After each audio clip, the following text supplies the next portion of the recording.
कितना सुंदर हुआ ये कन्या, देखो तो बढ़िया।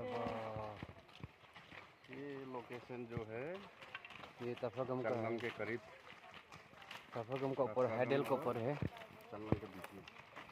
ये तफागम हैडल के ऊपर है ये वाला। सबसे बढ़िया हुआ था ये कन्या जो, देखो ना कितना सुंदर हुआ है रे ये तो कन्या तो।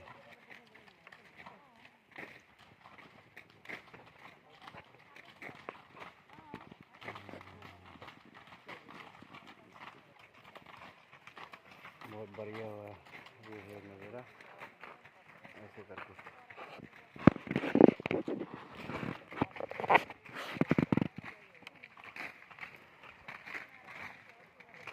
सबसे ज़्यादा कनी ये है, इसमें आज का देखा है, बहुत मज़ा हुआ है सबसे ज़्यादा।